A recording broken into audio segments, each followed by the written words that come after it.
Es uno de los periodistas europeos más influyentes en el mundo del ajedrez, quizá el más. Ha impartido conferencias y formado a más de 30.000 maestros en ajedrez educativo en 30 países.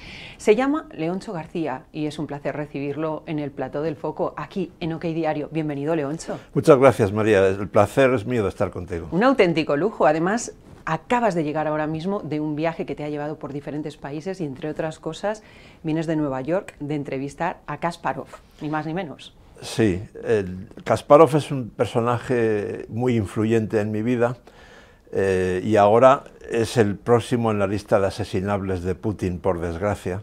Así que era importante entrevistarlo y pronto se publicará la entrevista. Es que él es un gran opositor, de hecho ha estado unos días en la cárcel, estuvo unos días en la cárcel y vimos que su gran rival, Karpov, fue a visitarlo, ¿no? Sorprendentemente, con ese odio legendario que parece que había, y sin embargo se preocupó por él, cosa que no hicieron otros. Karpov y Kasparov mantuvieron la mayor rivalidad en la historia de todos los deportes, no solo en ajedrez, y esto es un argumento que puedo defender de forma irrefutable. No hay nada parecido, o sea, son 500 horas frente a frente en un escenario a lo largo de 7 u 8 años, si contamos solamente sus 5 duelos por el título mundial, sin contar partidas en torneos privados.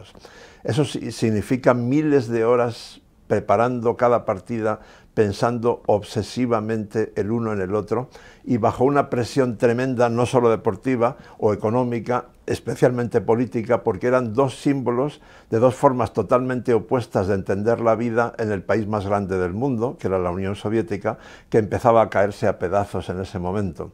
Y por tanto son personajes de película, de novela, y luego, cuando ya se retiran de la alta competición, siguen siendo totalmente antitéticos en la política. Karpov es miembro del Parlamento ruso por el partido de Putin. Sí, y está en la universidad impartiendo clases, pero exacto. Exacto, aunque se ha manifestado en contra de la agresión a Ucrania. Y Kasparov es en este momento el próximo asesinable porque en 2012 él recibe de muy buena fuente la información de que quieren asesinar a uno de los 3 líderes más populares de la oposición, que son Nemtsov, Navalny y él. Él se emigró a Nueva York. A Nemtsov la mataron a tiros menos de 2 años después. A Navalny ya sabemos lo que le ha pasado. Primero le envenenan, luego lo encarcelan y luego lo matan. Así que... Y da miedo que puede ocurrir con él, porque es cierto que es legendario, bueno, es que es la figura, ¿no? Una de las figuras referentes en el mundo del ajedrez, pero sin embargo está ahí en el disparadero, ¿no? Hay millones de personas en el mundo que no saben jugar al ajedrez y saben quién es Garry Kasparov. Eso quiero pensar, pero me lo dice la parte más magnánima de mi cerebro, quiero pensar que eso puede protegerlo, pero tengo serias dudas. ¿Cómo está él? Porque si algo tiene es frialdad, ¿no? La tuvo para el juego siempre, con lo cual, ¿cómo enfoca esta situación? Mira, para entender bien que Kasparov ahora aparentemente está bien, y yo creo que incluso más que aparentemente está bien de verdad, tengo que recordarte una frase que me dice su madre en la Navidad de 1985, una entrevista para El País semanal, mes y medio después de que su hijo se haya convertido en el campeón del mundo más joven de la historia a los 22 años. Yo le pregunto, ¿qué hace usted en su tiempo libre? Y me mira como si la hubiera insultado. Y me dice, ¿cómo? ¿Tiempo libre? Usted no entiende nada. Mire, ser siempre el número 1 es muy duro. Y por tanto, vivir por el placer de vivir es algo que ni mi hijo ni yo comprendemos. Cuando Kasparov se retira siendo el número 1 del mundo en el torneo de Linares, ganándolo por enésima vez en 2005, el país me envía a Moscú a entrevistarlo, pero con la condición de que solo hablemos de política. Sí. Entonces mi primera pregunta es, ¿ha leído usted Don Quijote de la Mancha? Y se sorprende, me dice, sí, por supuesto, pero ¿por qué me pregunta eso? Digo, pues porque usted me recuerda a Don Quijote. Usted podría vivir en el país del mundo de su elección, muy bien, haciendo cosas relativamente fáciles para usted, dar conferencias, exhibiciones simultáneas, cursos de estrategia para empresarios, en fin, y sin embargo se está jugando la vida aquí. Y me dice, bueno, sí, pero es que yo no soporto la perspectiva de que mis hijos crezcan en una dictadura disfrazada de democracia. Y a mí eso me resonaba, cuando él me decía eso, me resonaban las palabras de su madre. De modo que, la conclusión es, Kasparov fue educado desde muy niño para que en su vida solo sean válidos los objetivos grandiosos. O sea, lo que para ti y para mí puede ser un objetivo muy importante, para él es minucia. De hecho, es que su madre le quitó el apellido judío de su padre, se lo puso ya sovietizado, ¿no? Y entonces dijo, voy a hacer de mi hijo un gran jugador de ajedrez, y lo tenía clarísimo la madre. Exacto, eso se produce en circunstancias muy concretas. El padre muere de cáncer cuando Gary, el niño, tiene 7 años. Hasta ahí puede ser más o menos normal, pero es que 2 años después el niño sigue traumatizado. Entonces toda la familia está muy preocupada y la madre, en una reunión familiar, anuncia que va a dejar su profesión como ingeniera especializada en armas automáticas, creo recordar, para dedicarse en cuerpo y alma a convertir a su hijo en campeón del mundo. Lo cual, dicho por cualquier madre en cualquier país del mundo, ya sonaría demasiado majestático, pero es que además el héroe nacional ya era Anatoly Karpov, que había ganado 2 veces al traidor disidente Víctor Korchnoi y que estaba condecorado con todos los máximos honores de la Unión Soviética, de manera que su objetivo era destronar a Karpov. Qué determinación la de la madre, por otro lado, que recuerda a los padres de las 3 hermanas Polgar, ¿no? Que hicieron lo mismo, dijeron, vamos a hacer de nuestras hijas unas grandes del ajedrez, y entonces lo que hicieron fue, nada, no las escolarizaron, las educaron ellos, aprendiendo 3 idiomas y centradas en ese futuro dedicado al ajedrez. La conexión está bien traída, aunque el móvil es muy distinto. Lo que quieren demostrar, desde que son novios, el padre y la madre de las hermanas Polgar, ojo, esto hay que subrayarlo bien para no incitar a nuestros espectadores a cometer locuras o errores en la educación de sus hijos. Los dos son profesionales de la pedagogía, o sea, saben lo que están haciendo. Entonces, cuando son novios, deciden que con los hijos que tengan los van a educar en casa porque están totalmente disconformes con el modelo educativo de Hungría. Y entonces tienen 3 niñas sin varones en el medio. Y lo que se proponen es demostrar que los genios no nacen, sino que se hacen con la educación, y que las mujeres pueden jugar al ajedrez tan bien o mejor que los hombres. Entonces las educan en casa. El ajedrez es una asignatura al mismo nivel que las matemáticas, el inglés o la lengua, y los resultados son asombrosos, tanto en lo deportivo como en lo humano. Destacó especialmente la pequeña, ¿no? Judith, que consiguió ganar al campeón mundial. Ha sido la única mujer que lo ha hecho. Judith Polgar llegó a ser la 8ª del mundo. Es la única mujer que ha estado que ha estado tan arriba, y casi la única, ha habido un par de ellas más solamente por desgracia, que han estado entre los 100 mejores del mundo. En este momento, de las que están en activo, creo que no hay ninguna entre los 300 mejores del mundo. Leoncho, has tocado tú un tema clave, que es, hay más grandes jugadores hombres que mujeres. ¿Eso por qué? Bueno, sobre eso tengo una conferencia entera de 1 hora, así que voy a intentar resumirla en 1 o 2 minutos. Sí, porque tenemos muchas preguntas, ¿eh? Por eso, vamos a ver, hay un tema de machismo indudable, y luego hay otro tema de ciencia, más concretamente de cuánto nos falta por saber del cerebro y las diferencias sobre el cerebro masculino y el femenino. El machismo es indudable, porque todavía hoy en 2024, aunque nos parezca increíble, y en países incluso avanzados, regalarle una muñeca a un niño es casi tan raro como regalarle un juego de ajedrez a una niña. Entonces, eso por una parte, hay que luchar contra eso. Yo creo que la mejor manera, en España se está haciendo ya en centenares, tal vez miles de colegios, es introducir el ajedrez en la etapa preescolar, o sea, infantil, para niños de 2 a 6 años. Por supuesto, no estoy tan loco para pretender que los niños de 2 años jueguen una partida de ajedrez. De lo que estoy hablando es tablero gigante en el suelo, ajedrez mezclado con música y danza, y ahí estás trabajando lateralidad, psicomotricidad, memoria, concentración. Es cierto que mejoran en matemáticas, en comprensión lectora. Después, eso viene en primaria, pero en preescolar se puede trabajar todo eso de esa manera, y más del 90% de las maestras que lo utilizan de esa manera están muy contentas. Bien, problema del machismo. Pero ahora hay otra duda. ¿Por qué en los países escandinavos, donde supuestamente están en la vanguardia mundial en cuanto a igualdad de derechos entre ambos sexos, etcétera, en las carreras de ciencias hay muchos más hombres que mujeres? ¿Por qué en Georgia, República Caucásica, donde el ajedrez es súper popular y la dote nupcial de las georgianas en la Edad Media incluía un juego de ajedrez, nunca una mujer ha sido mejor que los mejores hombres georgianos. Hay quien dice, bueno, hay estudios científicos incluso que dicen que en las diferencias entre hombres y mujeres, si hacemos un gráfico o una curva, en la parte media hay más mujeres que hombres, pero en la parte de arriba y de abajo hay más hombres que mujeres. Eso puede estar relacionado con la testosterona que hace más competitivos a los hombres en principio. Es decir, a donde queremos ir a parar es, sabemos que genéticamente los cerebros masculino y femenino son distintos porque las hormonas son distintas, pero no sabemos cuán distintos son y sobre todo no sabemos hasta qué punto la educación y el entorno pueden modificar la tendencia genética. Eso es lo que nos falta por saber.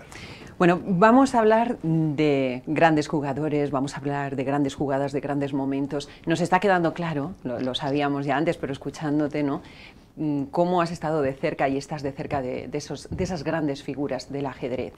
Has intimado con muchos de ellos, has llegado a tener incluso amistad. Te voy a decir algunos nombres porque seguro que tienes anécdotas y nos dices lo que quieras. Bobby Fischer.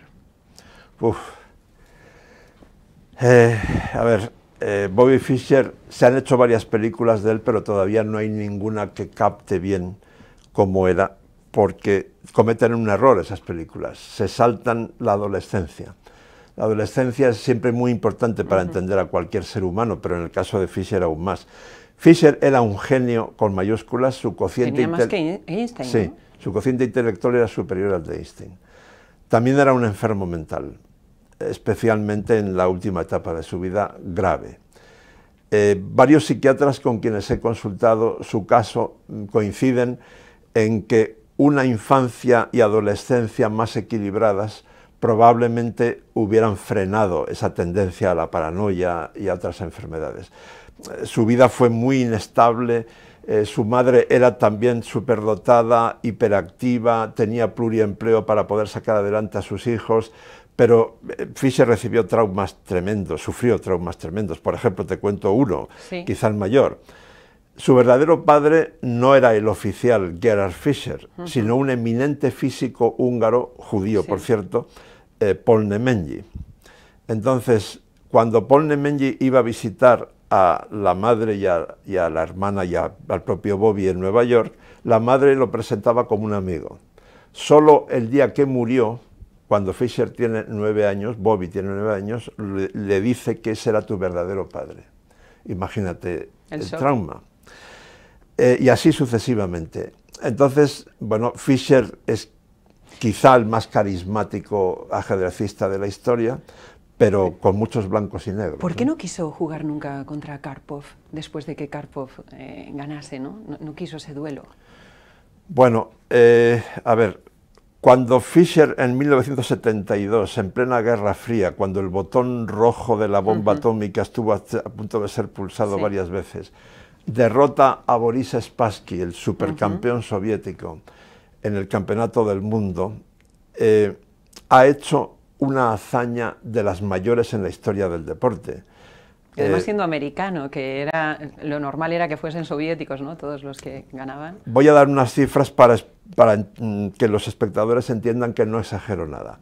La Unión Soviética era el país más grande del mundo con 287 millones de habitantes. De esos, 5 millones eran ajedrecistas federados y 50 millones practicaban el ajedrez de forma esporádica.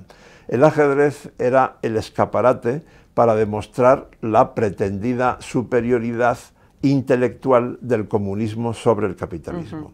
Por tanto, que un estadounidense derrote, rompa la hegemonía soviética, fue un torpedo en la línea de flotación de la propaganda comunista.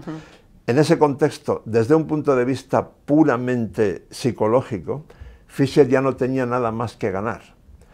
Y esto es se ponía en riesgo, ¿no? Claro, esto es la única manera de explicar racionalmente que rechazase una bolsa de 5 millones de dólares de 1975. Más o menos podríamos estar hablando de 50 millones de euros actuales, ¿no? 2 tercios para el perdedor y 2 tercios para el ganador y 1 tercio para el perdedor. Entonces, bueno, imaginemos el dinero que era eso en 1975, y él dice que no, solamente una mente muy especial. Mira, me estoy acordando de una descripción que me hace un psiquiatra islandés que fue amigo de Fischer en los últimos años de su vida, en Islandia. Me dice, las personas normales solemos pensar casi siempre dentro de los límites de una caja. Sí. A veces salimos de esa caja, tenemos ideas muy creativas y volvemos dentro de la caja. Los genios salen de la caja constantemente y a veces no son capaces de volver. Eso es lo que llamamos locura. También él sentía miedo, ¿no? Porque es muy curioso que teniendo ese coeficiente intelectual tan alto, sin embargo, cuando le hablaban de estudiar en la universidad, él sentía inseguridad, ¿no? Claro, es que esta pregunta es muy importante porque tocas un tema, o sea, me incitas a lanzar un mensaje que me parece esencial para quienes nos están escuchando. Si ustedes tienen un hijo o una hija con gran talento para algo, el ajedrez, el tenis, el fútbol, tocar el piano o lo que sea, por favor, edúquenlos integralmente como seres humanos, desde el minuto 1. Sí, que no los centren únicamente en eso, porque entonces sienten inseguridad en el resto. Exacto, incluso si alguien tiene altas capacidades para algo concreto, incluso es superdotado, claro que necesitan una educación especial y está bien que incluso les adelanten por encima de su edad en el nivel educativo, pero que la educación sea siempre integral como persona, porque si no, más temprano que tarde se van a desequilibrar psicológicamente. Incluso desde el punto de vista pragmático, olvidémonos de cuestiones éticas. Para un ajedrecista, si no está equilibrado psicológicamente, por muy genio que sea, va a fracasar en el deporte más temprano que tarde. ¿En qué medida, antes de pasar al siguiente grande, ¿no? Para que nos hagas una definición o nos cuentes una anécdota, ¿en qué medida un padre puede llegar a arruinar la carrera de una mente privilegiada para el ajedrez? Total. Mira, me estás recordando un reportaje de los que más me ha dolido escribir en toda mi vida. Se titulaba Niños prodigio, padres suplicio. Fue después de cubrir campeonatos del mundo sub-8, sub-10, sub-12, sub-14, etc., ¿no? Te voy a contar una sola escena que resume todas las que vi de este tipo. Un niño de 10 años, no voy a decir el país porque da igual, podría ser de cualquiera. Está luchando en la última ronda por la medalla de oro del Mundial Sub-10. Se apura de tiempo, se pone nervioso, comete un error, pierde y se queda sin medallas, ni oro, ni plata, ni bronce. Y sale de la sala de juego llorando a lágrima viva. Yo estoy con un montón de padres de todo el mundo que están esperando a sus hijos fuera en la calle, y cuando el niño llega destrozado, su padre, delante de todo el mundo, le echa una bronca del carajo. Claro, yo como periodista tengo que ver, preguntar y callar, ¿no? Pero yo lo que me dan ganas primero es de agarrarle al tipo del cuello, meterlo en una jaula, cerrarla con llave y tirar la llave al mar. Y lo segundo, me pregunto, si hace esto delante de todo el mundo, ¿qué va a hacer en la habitación del hotel, ¿no? Pobrecito niño, sí. Qué presión, ¿no? Bueno, vamos con el siguiente. ¿Alguna anécdota que nos quieras decir o definírnoslo? Garry Kasparov. De Kasparov puedo estar hablando 100 horas. Una sola anécdota. A ver, Sevilla 87. Bueno, ese año que además el tablero de ajedrez tenía de torres, ¿no? La Torre del Oro de Sevilla. Sí. Esto ocurre justo antes de la última partida. Sí.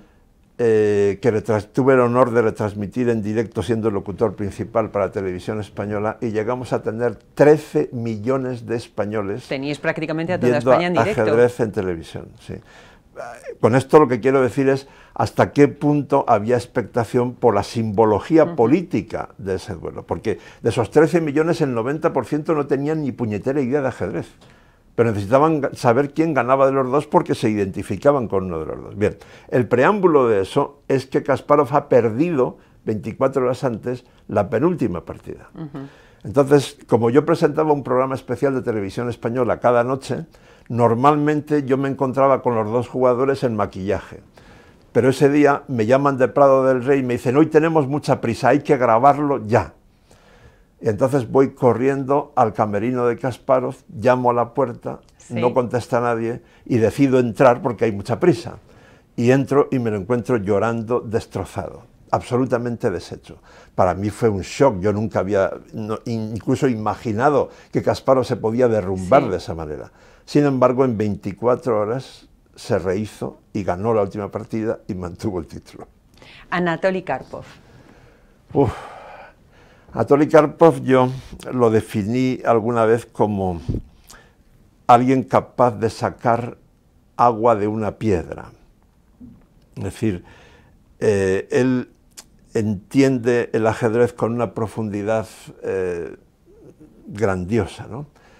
Y sobre todo también es un deportista durísimo, tan duro como Kasparov, porque él tenía sobre sus hombros el peso de todo el régimen comunista de la Unión Soviética. Él tuvo 2 veces la obligación de derrotar al traidor Víctor Korchnoi. Para que vean los espectadores que no exagero, hay libros y hay documentación hoy que revelan que cuando se desvelan los archivos secretos de la KGB, Sí. ya en la Rusia postcomunista, se descubre que había una sección de la KGB cuyo único objetivo era hacerle la vida imposible a Korchnoi cuando se enfrentaba con Karpov. Korchnoi era un disidente que se había escapado de la Unión Soviética, e incluso había un plan para asesinarlo si fuera necesario. Incluso asesinarlo. Sí. Wow. Bueno, estamos pensando en el gran, me viene a la cabeza, ¿no? El gran duelo de Filipinas en el 78, en el que Karpov incluso contrató, ¿no?, a un psicoanalista que lo intentó sentar en primera fila. Zújar, sí. Korchnoi se quejaba, lo pusieron más atrasado, pero estaba todo nervioso. Korchnoi tenía muchas manías, ¿no? Vamos con él. ¿Cómo era Víctor Korchnoi? Hago una observación previa. En el ajedrez no es como en fútbol, donde tú puedes desahogar la tensión corriendo, chutando, protestando al árbitro o dándole un grito a un compañero o a otro, a un rival, Sí. ¿no? En ajedrez tienes que mantener la tensión dentro de ti durante 5 o 6 horas, donde lo único que puedes hacer es ir al baño, pasear por el escenario o comer y beber algo durante todo ese tiempo. Por tanto, lo que a veces vemos como manías de los jugadores no lo son, otras veces sí, pero no siempre son manías. Por ejemplo, si yo voy a estar 5 horas cada día sentado durante 2 meses enfrentándome a ti en una silla, yo quiero que mi silla Sea cómoda. sea cómoda, ¿no? Que no haya sombras de la luz en el tablero. Ese tipo de cosas son muy razonables. Bueno, Korchnoi se puso unas gafas de espejo, ¿no?, Sí. para molestar al otro, o sea, Exacto. que era Bueno, como un duelo implacable aquello. Aclarado eso, yo una vez le pregunté a Korchnoi, muchos años más Sí. tarde, pero vamos a ver, ¿usted realmente cree que un parapsicólogo o alguien puede interferir en sus pensamientos durante una partida? Y él me dijo, en condiciones normales no. Si yo estoy bien físicamente y mentalmente, no. Ahora bien, si yo estoy muy cansado porque llevo un montón de partidas con una tensión terrible y además estoy apurado de tiempo, de alguna forma mis defensas mentales están débiles. Y entonces un profesional de la parapsicología puede interferir en mis pensamientos. Él es conocido como Víctor el Terrible, ¿no? Era conocido, ya falleció, pero se le conocía así no solamente por ser tan duro y frío cuando jugaba, sino también porque era muy irascible en su vida personal, ¿no? Lo fue hasta sus últimos días, creo. Sí, eso es... Entonces le molestaba incluso que cambiara de color el vaso con el que bebía el otro los zumos, Karpov, ¿no? Entonces dijo, quiero el mismo color. No, los yogures, tú dices O los los yogures, sí. Sí, no, eso es... Esto sí que forma parte de la pura guerra psicológica, o sea, en términos que todos nos puedan entender, esto es una gilipollez. Sí. Pero dentro del contexto de la guerra psicológica, pues fue sumamente publicado por todo el mundo. Esto es que durante ese duelo que tú mencionas, Sí. en Filipinas 78, hacia la mitad, la delegación de Korchnoi, como parte de una guerra psicológica que incluía otras cosas, como el parapsicólogo del que hemos hablado, presenta una reclamación formal al árbitro, diciendo, el señor Karpov está tomando yogures durante las partidas, que se le sirven durante las partidas. Según de qué sabor sea el yogur, de qué tamaño el envase, de qué color, qué camarero se lo sirva y a qué hora, eso puede esconder mensajes secretos, del tipo de sacrifica un peón, ataca por el flanco de dama o algo así. Por tanto, exigimos que usted, árbitro principal... ¿Tú crees que eso podía ser así? No, es una gilipollez. Pero imagínate, el árbitro era alemán y además respondía a todos los arquetipos de los alemanes. Un tipo de mente cuadrada, súper metódico, Lothar Schmidt. Entonces el tipo se encuentra con esta reclamación y dice, ¿y ahora qué hago yo aquí? Y su resolución es la siguiente. A partir de mañana, el señor Karpov podrá seguir comiendo yogures durante las partidas. Muy salomónico el tema. Pero tendrán que ser siempre del mismo sabor, color y tamaño, servidos por el mismo camarero y a la misma hora. Por eso digo que muy salomónico, ¿no? Podrá tomar, pero tendrá el mismo color y así no hay ningún tipo de mensaje. Vamos a más cosas curiosas porque estábamos hablando al principio, nos mencionabas esa rivalidad entre Karpov y Kasparov, que es legendaria, ¿no? Ha pasado a ser épico aquello. Y nos vamos a 1986, creo que es en ese año en el que Kasparov acusó de traición y de espionaje a uno de los suyos de mandar información a Karpov. ¿Qué hay de cierto en aquello? ¿Tú crees que hubo realmente espionaje? Sí. Sí, porque lo han reconocido después algunos de los implicados. No es el único caso, ¿eh?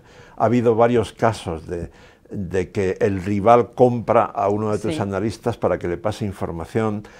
En este caso concreto al que tú te refieres era más sofisticado todavía, porque el traidor en realidad no sabía que la información que le estaba filtrando le llegaba a Karpov.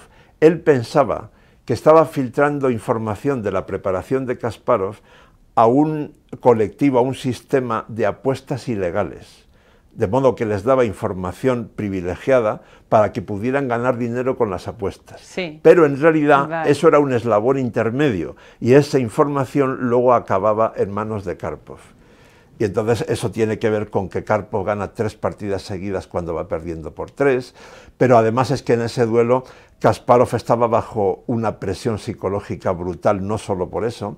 Resulta que una importantísima, muy famosa actriz soviética, Marina Niyolova, reconoce en público que tiene un hijo de Kasparov. Bueno, eso es un escándalo. Claro, es una revolución en ese momento. Kasparov en ese momento tiene 23 años. En fin, tremendo, ¿no? ¿Crees que se han hecho todas las jugadas que se pueden llegar a hacer o quedan jugadas por descubrir? Bueno, esto lo contesto con un dato que ahorra todas las explicaciones. El número de partidas distintas que se pueden jugar en ajedrez es mayor que el número de átomos que hay en el universo entero conocido. El número de átomos es un 1 seguido de 80 ceros, el número de partidas distintas es un 1 seguido de 123 ceros. Hasta que no existan las computadoras cuánticas, no hay hoy ninguna computadora en el mundo, por muy potente que sea, que pueda jugar perfectamente al ajedrez. Esto me lleva a hablar de la inteligencia artificial, ¿no? Porque nos adentramos en un tema que es fascinante y a la vez pues asusta un poquito, ¿no? Por no decir que un mucho. Hasta ahora el hombre era superior a la máquina, ahora la máquina ya nos supera. ¿Y en qué medida crees que los humanos podemos quedar relegados en esto del ajedrez y que las partidas queden únicamente entre las máquinas que van a hacer pues, las variables posibles más rápido y llegar a donde no ha llegado el ser humano? Bueno, primera reflexión, en ajedrez la belleza es casi siempre hija del error. Es decir, tú y yo jugamos una partida, yo cometo un error, tú encuentras una combinación brillante que castiga mi error y tú estás creando belleza, porque los dos somos humanos. Si los dos fuéramos máquinas, la probabilidad de que creemos belleza es mucho menor. Hasta hace poco pensábamos que era imposible. Las últimas computadoras han logrado crear belleza de algún modo, pero en mucha menor cantidad que la de los humanos. Entonces, si fuéramos máquinas tú y yo, difícilmente crearíamos belleza porque estamos jugando ya cerca de la perfección. Por tanto, esa es una primera reflexión importante. La belleza no será exclusiva de los humanos, pero será mucho más abundante en el ajedrez humano que en el ajedrez de computadoras. Ahora bien, ¿qué pasa si se cumplen los presagios de los grandes expertos en neurociencia que aseguran que entre 8 y 10 años van a tardar solamente en que tengamos conectado un chip a nuestro cerebro? Bueno, Elon Musk ya está anunciando, ¿no?, con su compañía, y de hecho él dijo que este año se instalaría un microchip, ya se ha demostrado. ¿Y cómo se va a poder demostrar, Leoncho, que una persona no lleva un microchip y entonces juega con ventaja porque tiene todas las jugadas posibles en su cabeza. A eso voy, y recalco, no crean solo a Elon Musk, porque no lo dice solo Elon también Musk. Lo dice por ejemplo, de Google. Lo dice, por ejemplo, Rafael Yuste, Ajá. que es uno de los científicos españoles más eminentes que trabaja en Estados Unidos. Bien, eso quiere decir que dentro de 8 o 10 años, al principio de una manera indirecta, a través de una diadema, unas gafas, una gorra, por ejemplo, podremos detectar un cáncer en el minuto 1. Pero también se podrá hacer un uso muy perverso de ello, igual que de la energía atómica, o sea que puede ser muy peligroso. Y si hablamos de ajedrez, es probable que para entonces ya existan las computadoras cuánticas, con lo cual en ese chip yo puedo tener un módulo que juega perfectamente al ajedrez. ¿Y eso puede terminar con el ajedrez como deporte?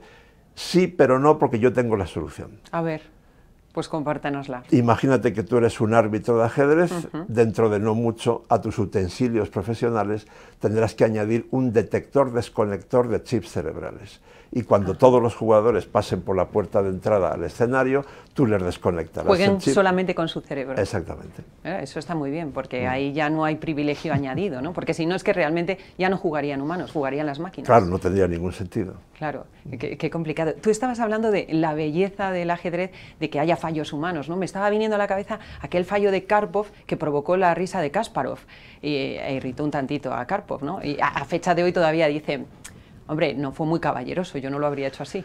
No, por supuesto. A ver, normalmente en el ajedrez las buenas formas se cumplen, es decir, el saludo inicial y final es poco menos que sagrado, y digamos que en un 99% de las veces todo eso se cumple a rajatabla. Pero a veces la guerra psicológica es brutal, o sea, un campeonato del mundo entre Karpov y Kasparov era una lucha a muerte.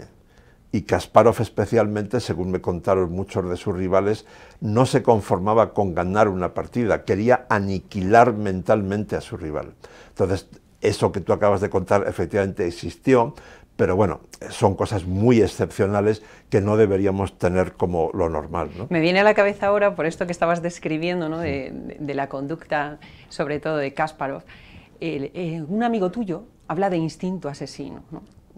¿Tú crees que es necesario tener ese instinto asesino para ser un buen jugador de ajedrez, un gran maestro? Sin duda alguna, sin duda alguna. Solía enfadarse conmigo, ahora tenemos una relación de amistad, pero en algún momento llegó a ser tensa. Viswanathan Anand, indio pentacampeón del mundo, superhéroe nacional ahora en la India, porque yo decía, lo que te falta para haber llegado aún más lejos, por ejemplo, para destronar a Kasparov en 1995 en Nueva York, cuando llevabas ventaja en el duelo entre ambos, es el instinto asesino. Y yo creo que eso tiene que ver con la religión hindú.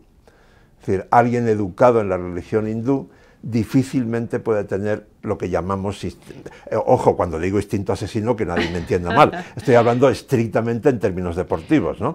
Entonces, él se enfadaba conmigo, pero creo que ahora ya lo lleva mejor. Esto que acabas de decir, Leoncho, que tiene mucho sentido, también me lleva como una pequeña contradicción, ¿no? Porque si lo pensamos, hay grandes maestros del ajedrez que son indios y vemos a muchos niños pequeños que tienen unas grandísimas perspectivas de ser, pues eso, legendarios, ¿no?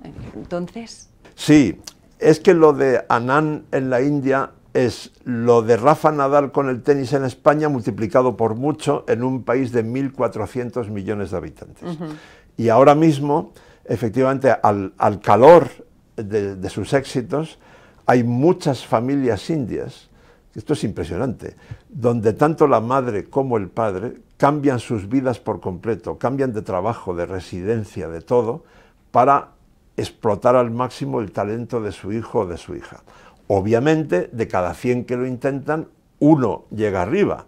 Los otros 99 tienen que recomponer su vida de algún modo, pero en fin, allá ellos. Ahora mismo vengo de Toronto, en Canadá, donde se ha jugado el torneo de candidatos entre 8 jugadores de primera fila mundial, cuyo vencedor es el retador del campeón del mundo. Y el vencedor es uno de esos indios prodigiosos, Gukesh, 17 años, el más joven en toda la historia del torneo de candidatos. Volviendo al inicio de tu pregunta, yo no digo que el instinto asesino sea imprescindible para ser campeón del mundo. De hecho, Anand ha sido campeón del mundo 5 veces. Lo que digo es, Anand, que es quizá no hay un termómetro para medir la genialidad, pero si lo tuviéramos, es probable que nos dijera que en toda la historia del ajedrez, que tiene más de 1500 años de historia documentada, Anand sea uno de los 2 o 3 mayores talentos naturales. Por tanto, tal vez podría haber llegado aún más lejos. Por ejemplo, podría haber destronado a Kasparov. ¿Cuál es la diferencia básica entre Anand y Kasparov? La diferencia de instinto asesino. Vamos a la Unión Soviética.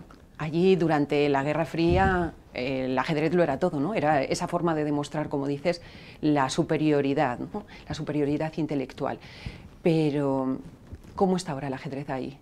¿Sigue teniendo la importancia que tuvo? Sí, en términos numéricos, si vemos la lista de los 100 mejores del mundo, seguimos viendo, bueno, hay un matiz importante en lo que estoy diciendo, seguimos viendo muchos nacidos y educados en Rusia. Algunos de ellos ahora juegan con otras banderas, porque a raíz de la invasión de Ucrania, los que estaban en contra, muchos, no todos, se han escapado de Rusia y juegan ahora con otras banderas.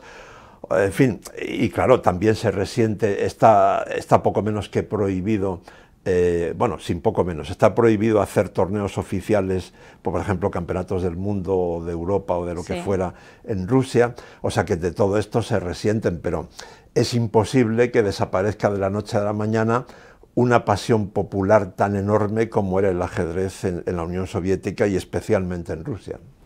Un amigo tuyo, Arturo Pérez Reverte, el grandísimo escritor, dice, o ha dicho en alguna ocasión, que él hace tiempo que sustituyó a Dios por el ajedrez, que para él una partida de ajedrez es como ir a misa. ¿Tú estás de acuerdo con él? Yo entiendo en qué sentido lo dice. A ver, explícanoslo, que yo creo que mucha gente no lo va a entender. A ver, ¿por qué razón yo me sigo levantando cada día con la misma pasión y ganas de trabajar que hace 51 años cuando empecé a ser jugador semiprofesional de ajedrez, o hace 41 cuando me convertí al periodista, conferenciante, escritor, formador de maestros de escuela que soy hoy?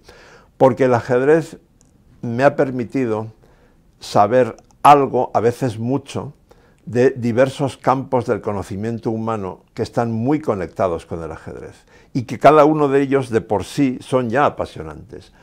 La pedagogía, la psicología, la psiquiatría, la neurología, las matemáticas, la inteligencia artificial, diversas ramas del arte, especialmente el cine y la literatura, 1500 años de historia documentada. ¿Cuántas actividades humanas tienen 1500 años de historia documentada? Muy pocas.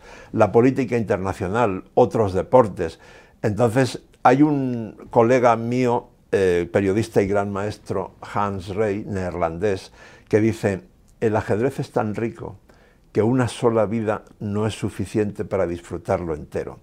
No se refiere solamente a lo que he dicho antes de que hay más partidas distintas posibles que átomos en el universo entero conocido, sino también a lo que podríamos llamar la cultura del ajedrez por todas estas conexiones fascinantes que acabo de mencionar. ¿Qué grandes lecciones te llevas tú a tu vida cotidiana, ¿no? Para tu personalidad? Pues a lo mejor ser más frío que pasional, poder pues, pensar todo bien antes de dar un paso, no sé, ¿qué lecciones? Siempre que puedas, controla tus emociones. A veces son incontrolables, pero haz todo lo posible por mantener tus emociones bajo control. Eso es muy importante para no cometer errores. Pensar antes de actuar, pensar bien en las consecuencias de lo que vas a hacer antes de hacerlo. Esto que acabo de decir es una de las razones principales por las que el ajedrez funciona muy bien en las cárceles, también en los centros de reclusión de menores, pero en realidad esto es aplicable a cualquier persona. Pensar bien en las consecuencias de lo que vas a hacer antes de hacerlo. Pensemos en una comparación más genérica. Cualquier persona que tenga que tomar decisiones casi todos los días, por ejemplo un empresario, ¿no? Y un ajedrecista, en realidad su proceso cerebral es muy parecido, porque ambos tienen que tomar decisiones generalmente difíciles, con poco tiempo y bajo presión. Cambia el tipo de presión.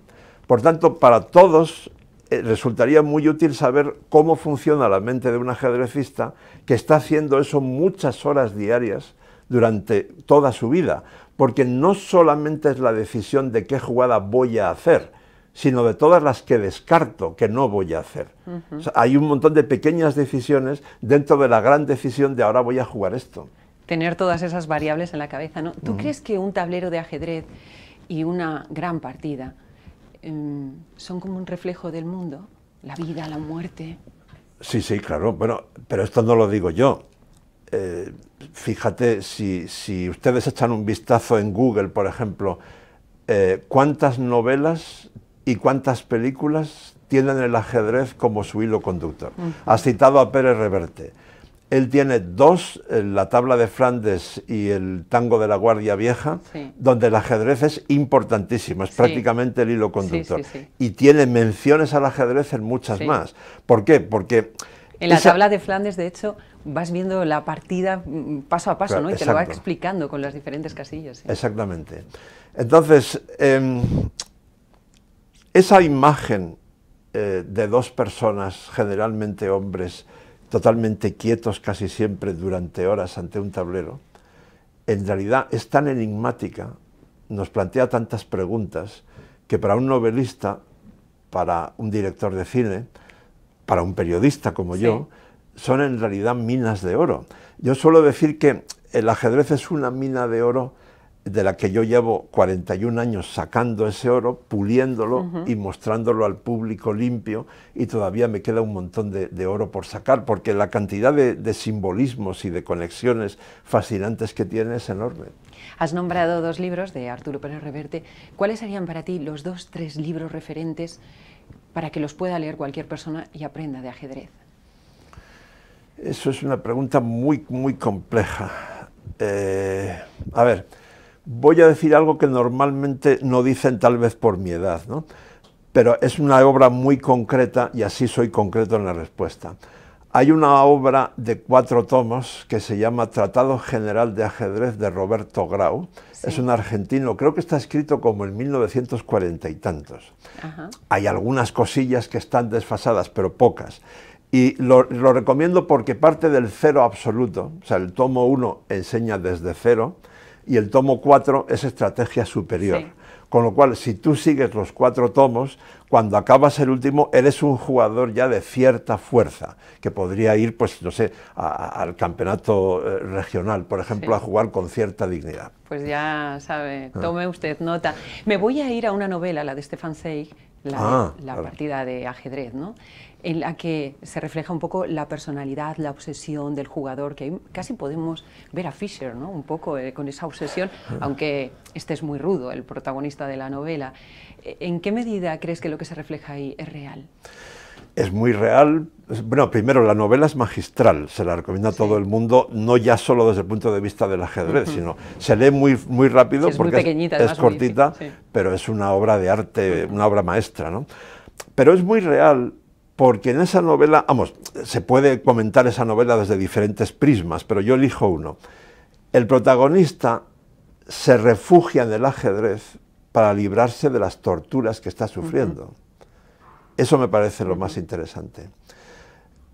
Mi primera experiencia en una cárcel fue en la de Almería. Sí. Pasé todo el día al otro lado de los barrotes conviviendo con los presos que tenían un club de ajedrez allí dentro, y conocía personajes de novela. Uno de ellos, José Manuel, hoy totalmente reintegrado en la sociedad, fue clasificado como preso muy peligroso al llegar a la cárcel, y gracias a que aprendió a jugar al ajedrez se transfiguró en un preso modélico. Varios meses después le dan un permiso de fin de semana y me avisan: vuelo otra vez a Almería, le espero en la puerta, 8 de la mañana, soy la única persona que le espera, nadie más.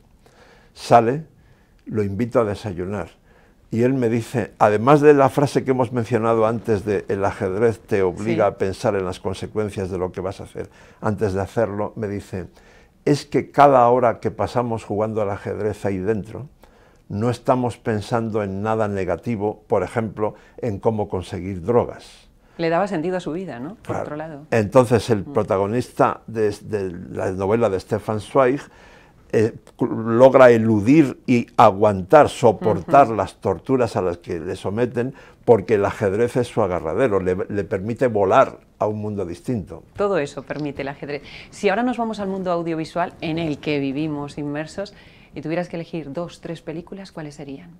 ¿De ajedrez? Sí, para que las vea la gente y bueno, pues se adentre un poco también en el mundo del ajedrez. Bueno, de una no tengo dudas, En busca de Bobby Fischer, pero ojo, no es sobre Bobby Fischer. Pero yo utilizo fragmentos de esa película en algunas de mis conferencias por su valor educativo. Es un matrimonio estadounidense cuyo hijo tiene un enorme talento para el ajedrez y, como ocurre por desgracia con tantos matrimonios en otros mundos, en el tenis, en el golf, en el fútbol, se obsesionan con que su hijo les va a sacar de pobres y les va a hacer famosos. Y no cuento más, pero la película está muy, muy bien desarrollada. Incluso el final está cuidado, ¿no? Esa sería muy buena. Luego, bueno, hay una que ganó el Oscar a la mejor en habla no inglesa, creo que es del 82, el título original en francés es La Diagonal du Fou, Fou escrito F-O-U, en francés tiene 2 acepciones, es loco, pero es también alfil, y está basada en la rivalidad entre Karpov y Kosnoy. Eso es también una obra maestra, y bueno, hay muchas más. O sea, si ustedes ponen en Google ajedrez y cine, verán que la lista es enorme y pueden elegir diferentes tipos de películas. Bueno, pero ya tienen una pista por las que empezar, ¿no? Leoncho, cuando la gente se imagina una partida de ajedrez y a un gran maestro del ajedrez, pues se lo imagina a él solo, ¿no?, frente al tablero, pero detrás hay un equipo que trabaja duramente con él. ¿Cómo se prepara un gran maestro para una partida de las importantísimas? Bueno, eso ha cambiado mucho. Antes, efectivamente, era un equipo estrictamente humano, un grupo de gente que se dedicaba, pues, poco menos que 24 horas al día, salvo las que durmieran, a analizar posiciones y a preparar un repertorio de aperturas y defensas. O sea, las aperturas son cómo empezar la partida.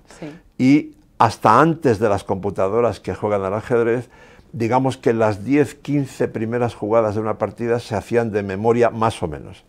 Ahora, con ayuda de computadoras que calculan millones de jugadas por segundo, esto ha cambiado por completo. Siguen existiendo los equipos humanos, pero se basan en lo que dicen las máquinas, especialmente. También hay una parte psicológica que no pueden hacer las máquinas, claro. Tiene que haber un hombro en el que llorar en un momento complicado, ¿no? Pero ahora ya es todo mucho más complicado, hasta el punto de que existe un debate que yo mismo estoy promoviendo, porque me preocupa mucho, de si el aspecto científico del ajedrez, es decir, la preparación casera con ayuda de computadoras potentísimas, no está eclipsando al arte y al deporte, porque ahora empieza a ser cada vez más frecuente que ya no 10 o 15, sino 20 o 25 primeros movimientos de una partida se hagan de memoria. Bueno, eso es más ciencia que arte o deporte. ¿Dónde está la improvisación, la creatividad, la emoción de los apuros de tiempo? Por eso hay diferentes, no voy a entrar en cuestiones técnicas, pero hay una discusión sobre qué se puede cambiar para paliar eso. Estabas hablando de la importancia también de a veces apoyarse en un hombro y llorar, ¿no? Y estaba pensando en grandes jugadores como Kosnoy, que siempre estuvo acompañado de su mujer Petra, ¿no? Incluso hasta el final, y la regañaba con ese carácter irascible que decíamos, ¿no? Y aun teniendo medio lado paralizado, sin embargo, era capaz de jugar y ganar, ¿no? Y tener esa frialdad y ese talento. ¿En qué medida las parejas juegan a favor o pueden llegar a jugar en contra de un jugador? Mucho.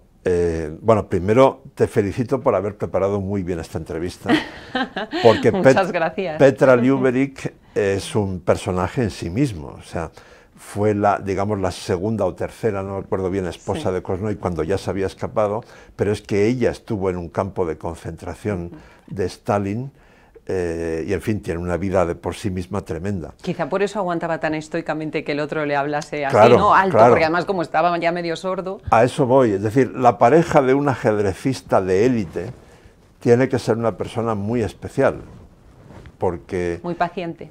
Muy paciente, muy empática, muy tolerante, es decir, un ajedrecista atraviesa de élite, no un ajedrecista aficionado, alguien que está arriba del todo, atraviesa momentos de una presión brutal por arriba y por abajo, o sea, puede estar muy deprimido, puede estar demasiado eufórico, puede necesitar estar completamente solo, puede necesitar todo lo contrario. hay pocas profesiones donde las presiones y los altibajos sean tan grandes. Hombre, supongo que un presidente de gobierno también, sí, pero vamos, a ese nivel lo pondría yo, ¿no? Además es que tienes que estar totalmente contenido, como decías antes, ¿no? En la mesa, enfrente de tu rival, exacto, y aguantando cualquier tipo de tensión. Perder en ajedrez requiere toda una terapia y una preparación. Yo critico, por ejemplo, hay un ruso, Nepomniachtchi, sí, que ha sido 2 veces subcampeón del mundo y su gran punto débil es recuperarse después de una derrota. Y nunca ha trabajado con un psicólogo especializado en alto rendimiento. Y cuando yo le pregunté por eso, se enfadó conmigo.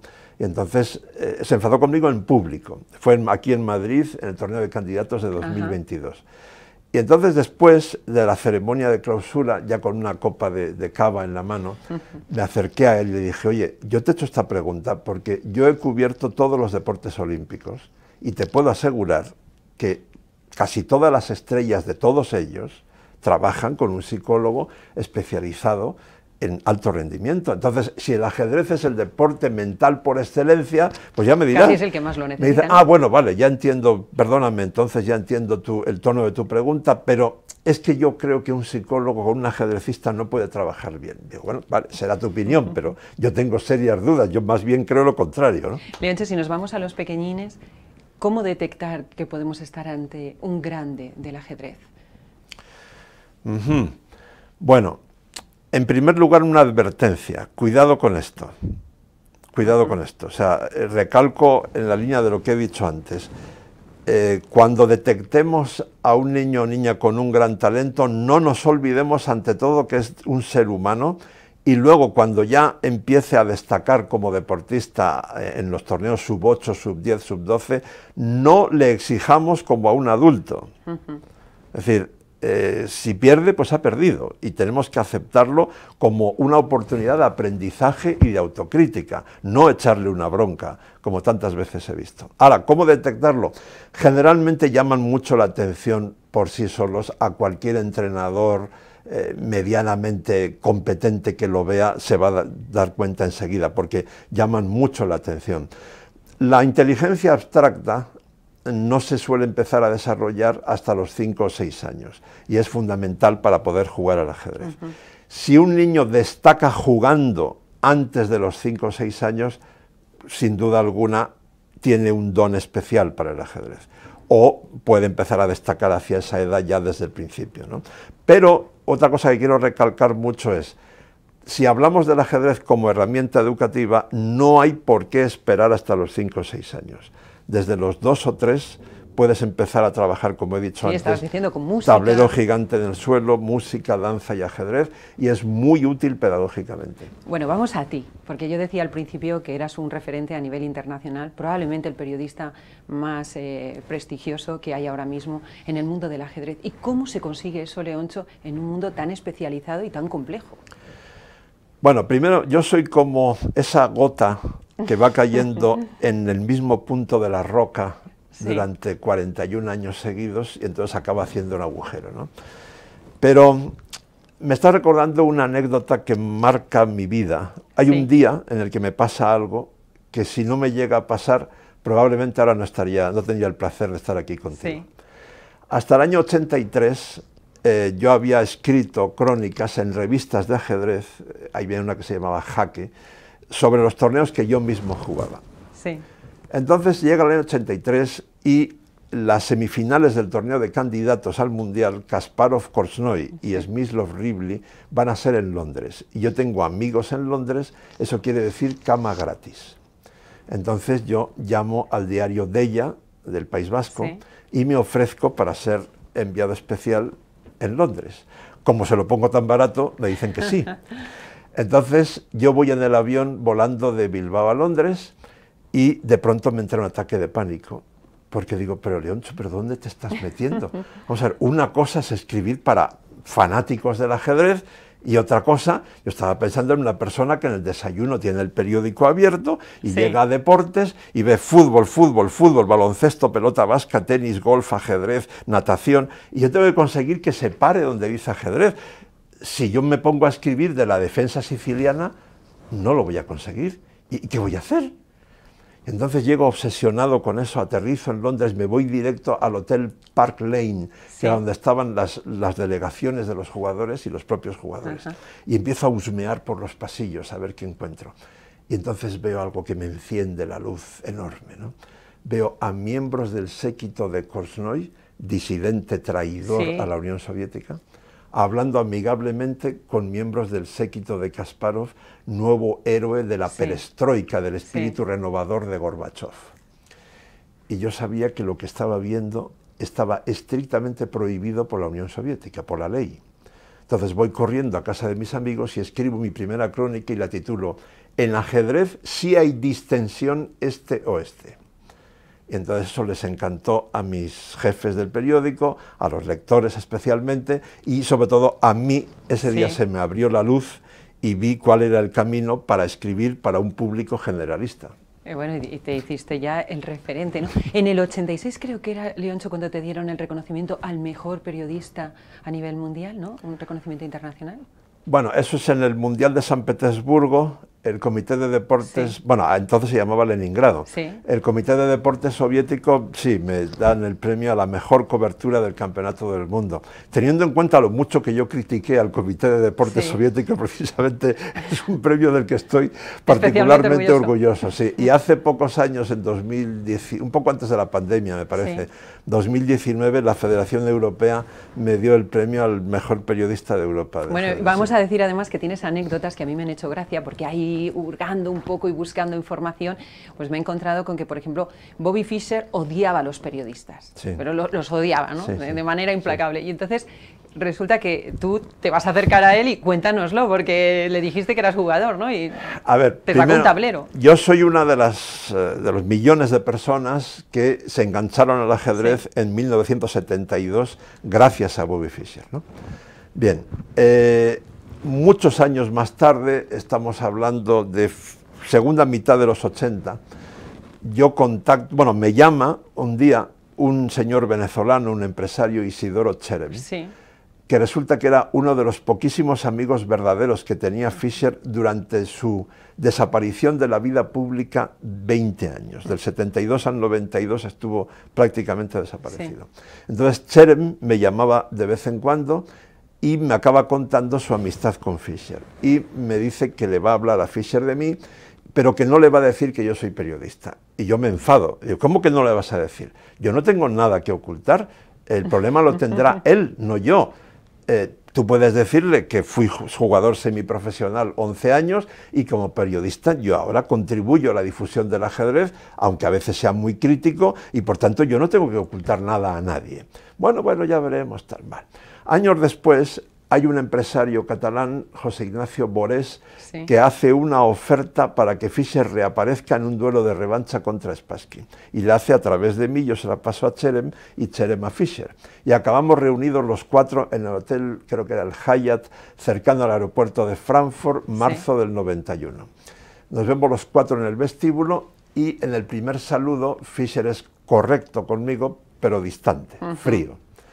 Vamos a comer, nos sirven una sopa y al acabar la sopa Fischer saca del bolsillo interior de su chaqueta un tablero magnético doblado, lo abre, pone una posición, me la pasa por la mesa y me dice, señor García, ¿reconoce usted esta posición? Claro, quería comprobar si tú realmente habías sido jugador. Me está poniendo a prueba y tengo mucha suerte por la partida que elige, o tal vez la elija a propósito, no lo sé.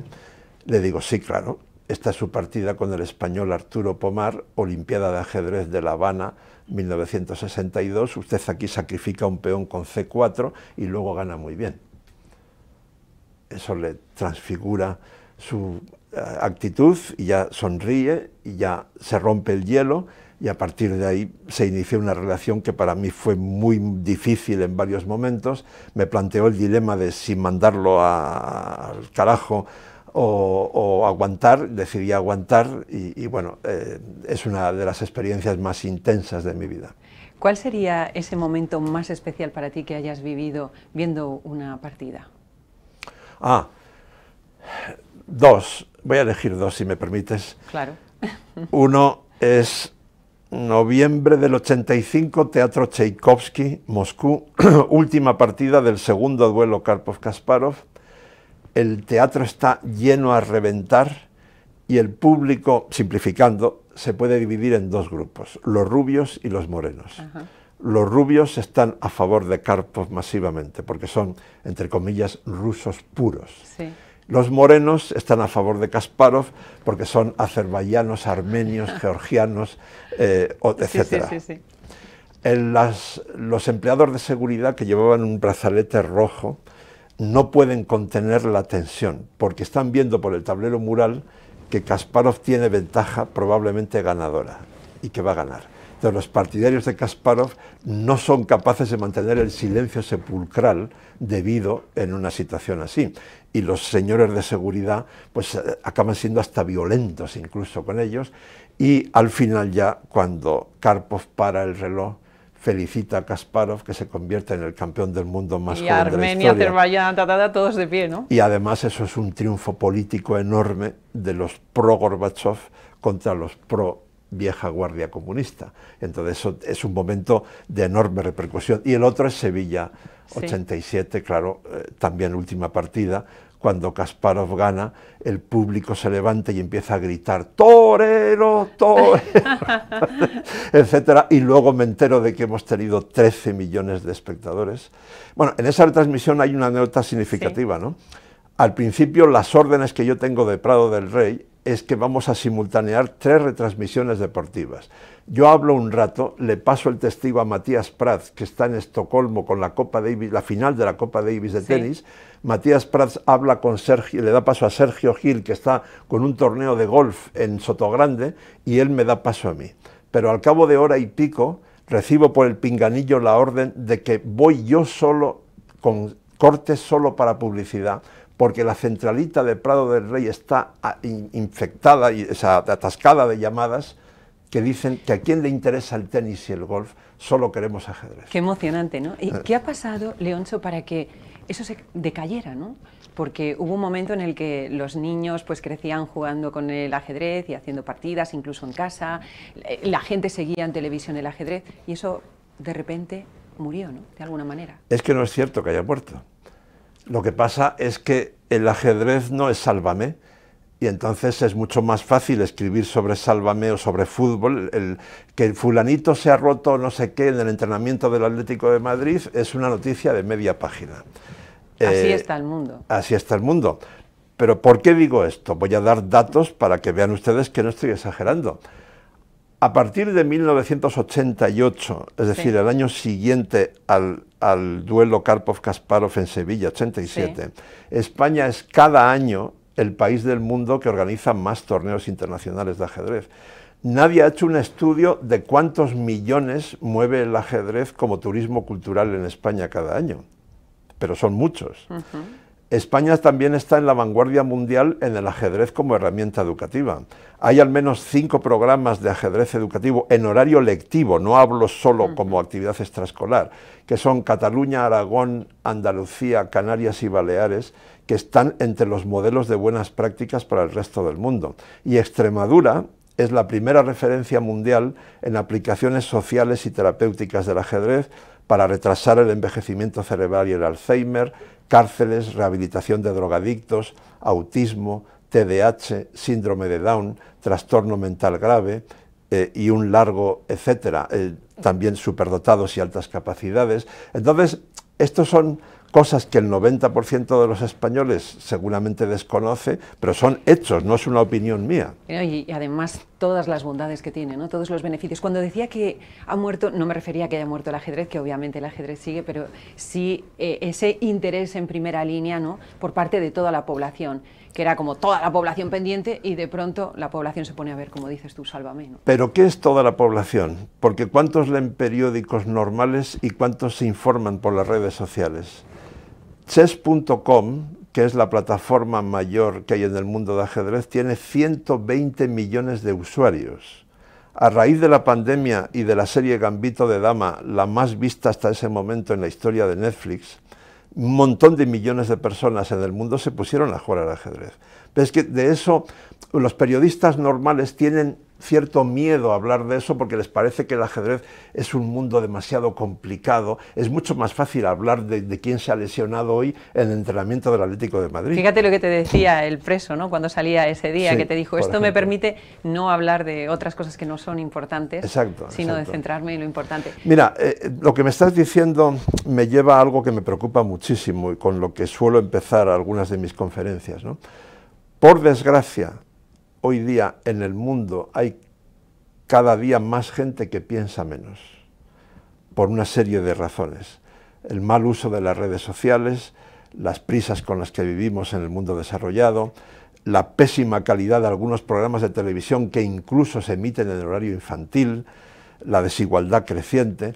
Por tanto, ¿qué mejor momento que este para fomentar un juego que enseña a pensar?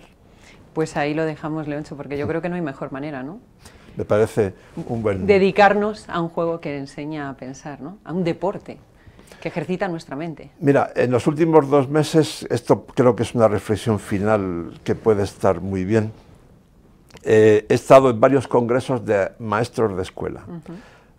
Lo que más les preocupa en este momento es qué podemos enseñar ahora con la seguridad de que sea útil dentro de 10 años, si nadie es capaz de predecir cómo va a ser el mundo dentro de 10 años, teniendo en cuenta a qué velocidad está cambiando.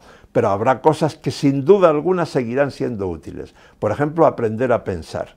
El ajedrez enseña a pensar jugando, es decir, aprender jugando, jugar aprendiendo, es una ley infalible en la pedagogía. Y desarrolla también las habilidades matemáticas, que por otro lado, si queremos dedicarnos a la computación, pues las matemáticas son esenciales, ¿no? Así que va a ayudar en lo que quiera que sea. Mira cuánta razón tienes, que dentro de 4 días presento unas jornadas en León del INCIBE, que es el Instituto Español de Ciberseguridad.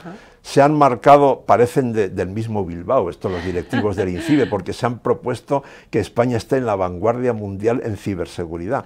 Pero tienen el problema de que no es fácil encontrar talentos para eso. ¿Y dónde los están buscando? Entre los ajedrecistas. Porque la manera de razonar de un ajedrecista se parece mucho a la de un programador en informática. Bueno, todo nos conduce al final a que el ajedrez es bueno para ejercitar nuestra mente, para desarrollar nuestro intelecto, ¿no? En definitiva. Y además es muy divertido. Leoncho, qué placer entrevistarte, conversar contigo, que nos hayas adentrado en el mundo del ajedrez y también conocer un poco tu periplo como periodista referente a nivel internacional de CIA. Gracias de verdad. El placer ha sido mutuo, gracias a ti. Nos vemos la semana que viene de nuevo aquí en El Foco con otra entrevista muy interesante. Hasta entonces.